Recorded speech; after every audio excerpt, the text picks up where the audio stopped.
In our previous YouTube video, we discussed the root cause and prime mover for all the calamities and evil that is plaguing our world. Now we will pinpoint the place where trouble in the universe actually started. It will come as a surprise to realize that trouble did not begin on planet Earth, although this world became infected early on in its history. It has been steadily deteriorating physically and morally through the centuries to where it is today. Trouble began in outer space when rebellion mysteriously started to develop in the heart and mind of the most intelligent of all created beings, who stood right next to the throne of God. The society of heavenly beings included the angels of heaven and the intelligences of the other worlds. They were naturally conformed to the law of life that governed the universe. As created beings, they were given freedom of choice to live in harmony with that law or to choose to go their own way. Tragically, when Lucifer, who was the leader of the angelic host, began to entertain some negative thoughts about God and his law, he introduced a mysterious and contagious moral virus called sin into the universe. This moral virus was deadly in its effect. Christ referred to the beginning of Lucifer's defection when he told his listeners that he was a murderer from the beginning and abode not in the truth.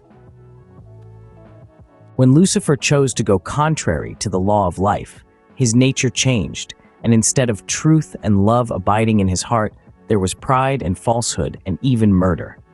We read of the evil thoughts and self-exaltation which were coursing through his mind. In Isaiah we read, "For thou hast said in thine heart, I will ascend into heaven. I will exalt my throne above the stars of God.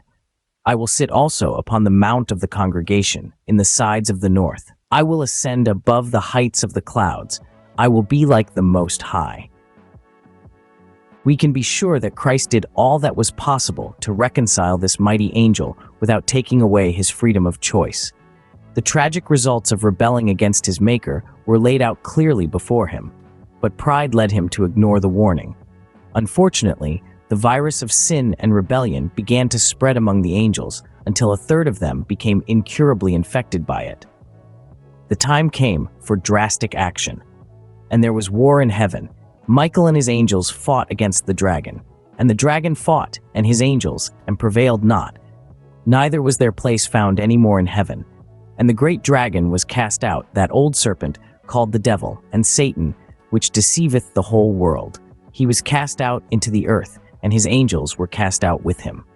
To find out the rest of this story, you are invited to download our little booklet entitled The Big Question. Download is available at prophecyalert.org.